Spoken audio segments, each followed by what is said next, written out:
আলহামদুলিল্লাহি রাব্বিল আলামিন আসসালাতু ওয়াসসালামু আলা রাসূলিহিল কারীম ওয়া আলা আলিহি ওয়া সাহবিহি আজমাইন। বাংলাদেশ জামাত ইসলামী ফুলতলা উপজেলা কর্তৃক আয়োজিত আজকের এই ছাত্র যুব সম্মেলনের সংগ্রামী সভাপতি, আজকের এই সম্মেলনের সম্মানিত প্রধান অতিথি, বাংলাদেশ জামাত ইসলামীর সংগ্রামী সেক্রেটারি জেনারেল, সাবেক এমপি, জাতীয় নেতা, ডুমুরিয়া ফুলতলার সকল শ্রেণী পেশার, দল মত জাতি বর্ণ ধর্ম নির্বিশেষে সকল ভাই এবং বোনদের জননন্দিত নেতা, আমাদের সকলের শ্রদ্ধেয় নেতা, সংগ্রামী জননেতা জনাব অধ্যাপক মিয়া গোলাম পরোয়ার, আজকের এই সম্মেলনের সম্মানিত বিশেষ অতিথি, ইসলামী ছাত্র শিবিরের সংগ্রামী কেন্দ্রীয় সভাপতি, জুলাই বিপ্লবের অন্যতম প্রধান নায়ক ছাত্রনেতা জনাব জাহিদুল ইসলাম, আজকের এই সম্মেলনের অন্যতম বিশেষ অতিথি, বাংলাদেশ ইসলামী ছাত্র শিবিরের সাবেক কেন্দ্রীয় সভাপতি, ঢাকা মহানগরী দক্ষিণ জামাতের সংগ্রামী আমির, সংগ্রামী জননেতা জনাব ডক্টর শফিকুল ইসলাম মাসুদ সহ কেন্দ্রীয় মহানগরী এবং জেলা উপজেলার নেতৃবৃন্দ, সাংবাদিক বন্ধুগণ, সংগ্রামী যুবক ছাত্র ভাই বন্ধুগণ, আসসালামু আলাইকুম ওয়া রাহমাতুল্লাহি ওয়া বারাকাতুহু। বাংলাদেশ জামাত ইসলামী আমাদের প্রিয় জন্মভূমি, 56,000 বর্গ মাইলের এই বাংলাদেশে আল্লাহর আইন এবং সৎলোকের শাসন কায়েম করতে চায়। বাংলাদেশ জামাত ইসলামী এজন্যই আল্লাহর আইন এবং সৎলোকের শাসন কায়েম করতে চায়। আল্লাহর আইনের মধ্যে কোনো বৈষম্য নেই, আর আল্লাহর আইনের সাথে সাথে যদি সৎলোকের শাসন কায়েম করা যায় তাহলে এই বাংলাদেশ হবে আগামী দিনে একটি সমৃদ্ধ বাংলাদেশ ইনশাআল্লাহ। এ কারণেই বাংলাদেশ জামাত ইসলামী হাঁটি হাঁটি পা পা করে বাংলাদেশের গ্রামে গঞ্জে শহরে নগরে বন্দরে বাংলাদেশের প্রতিটি প্রান্তরে বাংলাদেশের ছাত্র জনতার প্রিয় সংগঠনে পরিণত হয়েছে। বাংলাদেশ জামাত ইসলামীর এই অগ্রযাত্রাকে রুখে দেওয়ার জন্যই জামাত ইসলামের তৎকালীন আমির, সফল দুর্নীতিমুক্ত মন্ত্রী, এ উপমহাদেশের অন্যতম প্রধান আলেম, শহীদ আমিরে জামাত মাওলানা মতিউর রহমান নিজামী, আল্লামা দেলোয়ার হোসেন ছাইনি সহ 11 জন নেতাকে নির্বিচারে হত্যা করা হয়েছে। তারা এই হত্যাকাণ্ডের মধ্য দিয়ে তারা চেয়েছিল জামাতের অগ্রযাত্রাকে তারা স্তব্ধ করে দিবে, কিন্তু তারা কি জামাতের অগ্রযাত্রা স্তব্ধ করতে পেরেছে? জামাত তার চাইতে শক্তিশালী হয়েছে না দুর্বল হয়েছে? কিরকম শক্তিশালী হয়েছে? আল্লাহর মেহেরবানিতে জামাত এমন শক্তিশালী হয়েছে, জামাত আগামী দিনে বাংলাদেশের রাজনীতিতে ক্ষমতার দ্বার প্রান্তে এসে উপনীত হয়েছে আলহামদুলিল্লাহ। সংগ্রামী ভাই এবং বন্ধুগণ, আমি ডুমুরিয়ার মিটিংয়ে ওই কথাটা বলেছি, আমাদের এই দেশ স্বাধীন হয়েছে কত বছর হলো? 54 বছর হলো। কয়টি দল এই দেশ শাসন করেছে? 3টি দল।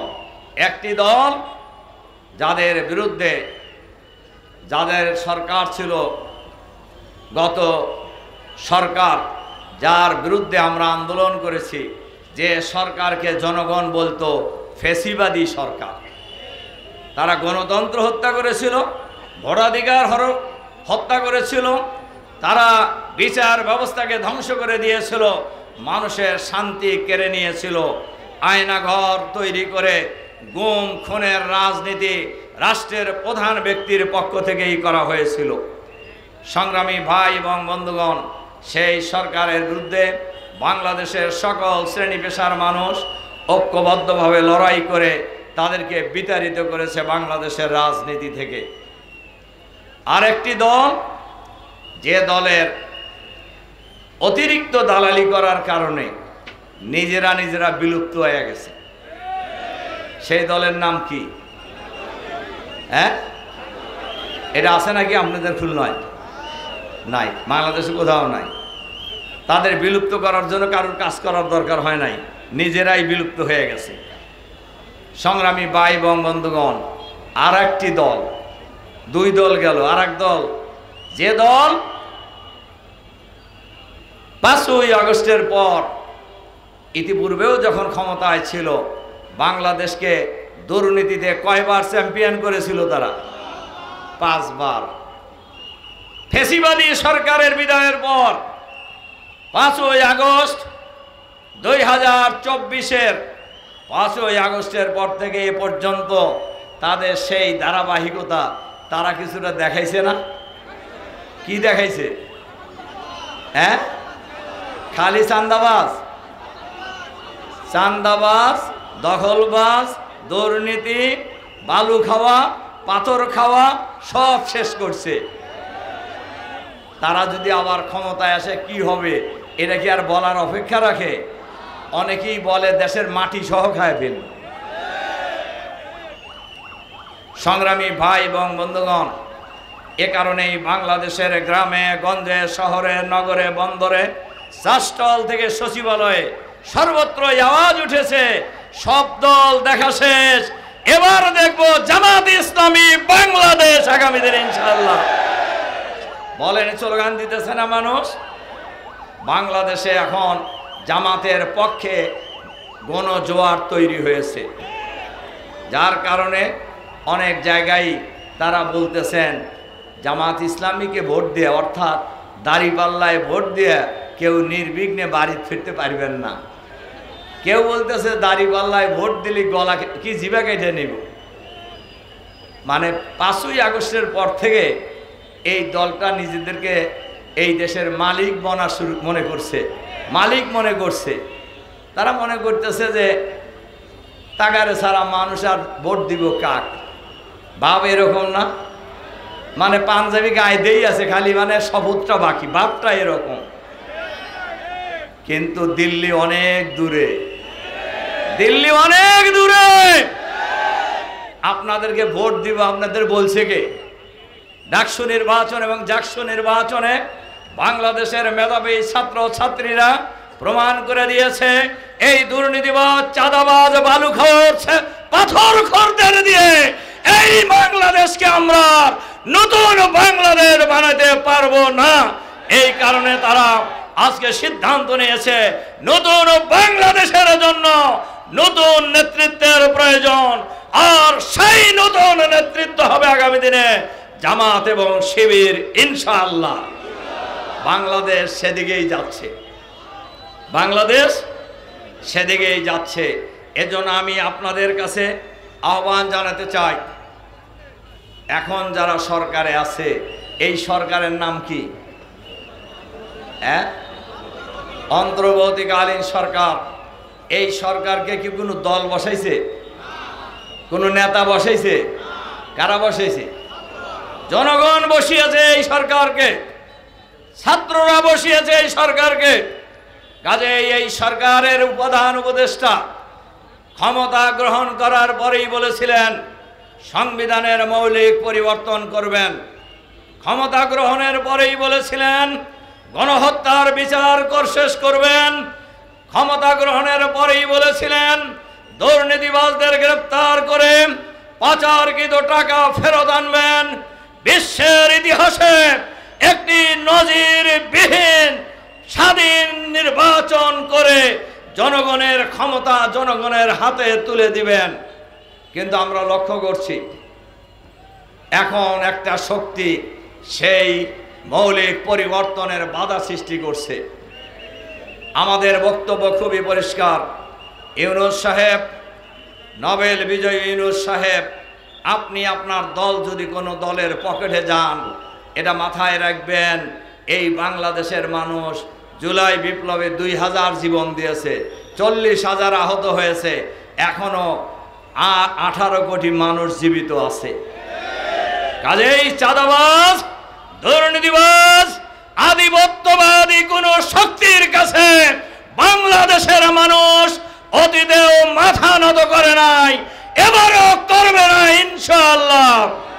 যার কারণে আপনারা লক্ষ্য করেছেন যত জরিপই হচ্ছে, কিছুদিন আগে একটা জরিপ হয়েছে যেটা ব্রাকের নেতৃত্বে হয়েছে।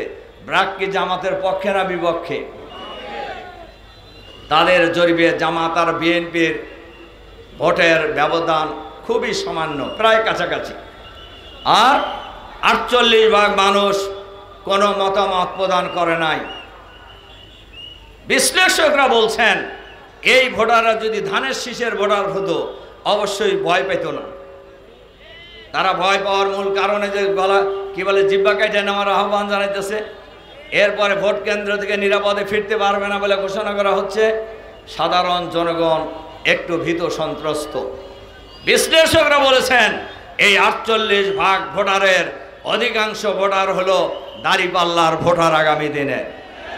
এ কারণেই ওই দল যারা ক্ষমতায় যাওয়ার জন্য পাঞ্জাবি গায়ে দাঁড়ায় আছে, তাদের তো একটু হলেও ঘাম ছোটা শুরু হয়েছে।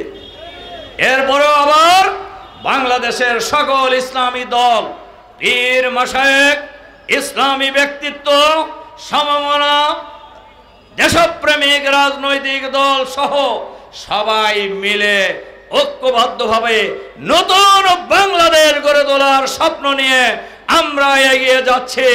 এ কারণেই বাংলাদেশের সকল শ্রেণী পেশার মানুষ এই নতুন বাংলাদেশ গড়ার জন্যই জামাত ইসলামীর নেতৃত্বে যে ঐক্যবদ্ধ হচ্ছে মানুষ, এই ঐক্যকে স্বাগত জানাচ্ছে এবং আগামী নির্বাচনে দাঁড়িপাল্লা প্রতীককে বিজয়ী করে বাংলাদেশের মাটিতে আমরা একটি চাঁদাবাজ মুক্ত, দুর্নীতি মুক্ত, দখল মুক্ত, আধুনিক, মানবিক, ইসলামিক কল্যাণ রাষ্ট্র কায়েম করব ইনশাআল্লাহ। আর এর জন্য সরকারের কাছে আহ্বান জানাতে চাই, জুলাই ঘোষণা, জুলাই সনদের আইনি ভিত্তি দেওয়া, লেভেল প্লেইং ফিল্ড তৈরি করা, আইন শৃঙ্খলা পরিস্থিতির উন্নতি করার মধ্য দিয়ে একটি ফ্রি ফেয়ার ক্রেডিবল ইলেকশনের পরিবেশ তৈরি করার জন্য সরকারের কাছে আহ্বান জানাবো। আমরা যখন পিয়ারের কথা বলছি, জুলাই সনদের কথা বলছি, আমরা যখন কর্মসূচি দিতেছি, এক দলের নেতা কইতেছে কিছু কিছু দল রাস্তায় মিছিল শুরু করছে, মিছিল করে লাভ হবে না। যে নেতা বলছেন, আমি ঢাকা ব্যাক মিটিংয়ে বলছি যে ভাই আপনি মিছিল করে কি হয় না হয় সেটা তো বাংলাদেশের জনগণ জানে, আপনি তো জানেন না, আপনি তো ছিলেন আর এক দেশে। সেই সরকারের ব্যবস্থাপনায় বিরাট বাংলো নিয়ে আপনি অবস্থান করছেন। আপনি তো আইছেন 5ই আগস্টের পরে বাংলাদেশে। এই বাংলাদেশের মানুষ মিছিল মিটিংয়ের মধ্য দিয়ে, লড়াই সংগ্রামের মধ্য দিয়ে, জীবন দেওয়ার মধ্য দিয়ে, লক্ষ লক্ষ মানুষ ত্যাগ কোরবানির মধ্য দিয়ে, বন্দী জীবনের মধ্য দিয়ে আমরা ফ্যাসিবাদ মুক্ত বাংলাদেশ করেছি। সুতরাং লড়াই সংগ্রামের মধ্য দিয়ে জুলাই সনদের বাস্তবায়ন আমরা করেই ছাড়বো ইনশাআল্লাহ। ওনারা বলছেন যে আমরা নাকি নির্বাচন চাই না। আমরা ওনাদেরকে পরিষ্কার করে বলতে চাই, জামাত ইসলামী একটা নির্বাচনমুখী দল। নির্বাচন যদি দেওয়া হয়, আমরা যে শর্ত দিয়েছি এই শর্ত পূরণ করুন। আগামীকাল নির্বাচন হলেও জামাত সেই নির্বাচনের জন্য প্রস্তুত আছে ইনশাআল্লাহ। কাজেই জামাতকে নির্বাচনের ভয় দেখায় লাভ নাই। আমরা নির্বাচন চাই, যখন নির্বাচন হবে তখনই আমরা প্রস্তুত। তবে অবশ্যই সবার ভোটাধিকার নিশ্চিত করতে হবে। এজন্য আসুন আমরা সরকারের কাছে আহ্বান জানিয়ে আমার বক্তব্য শেষ করতে চাই। আগামী দিনে লেভেল গণহত্যার বিচার, জুলাই সনদের আইনি ভিত্তি, পেয়ারের ভিত্তিতে নির্বাচন, লেভেল প্লেইং ফিল্ড তৈরি করা এবং নির্বাচনের সুষ্ঠু পরিবেশ নিশ্চিত করে নির্বাচন দেওয়ার, জুলাইয়ের আগামী ফেব্রুয়ারি মাসের মধ্যেই নির্বাচন দিতে হবে, এটা নিশ্চিত করতে হবে। এই আহ্বান জানিয়ে আমি আপনাদের কাছে আহ্বান জানাতে চাই, অনুরোধ জানাতে চাই, এই আসনে যিনি প্রার্থী আমাদের মিয়া গোলাম পরোয়ার ভাই, উনি শুধু আপনাদের নেতা না, উনি সারা বাংলাদেশের নেতা। উনি আপনারা যদি নির্বাচিত করেন আর জামাত যদি সরকার গঠন করে, সেই সরকারে ওনার অবস্থান হবে কত উপরে, এটা কি আর বলার দরকার আছে? সুতরাং আমরা ওনাকে নির্বাচিত করবো ইনশাআল্লাহ। কারা দাঁড়িপাল্লায় ভোট দিয়ে আমরা নির্বাচিত করবো ওনাকে আমরা ইনশাআল্লাহ।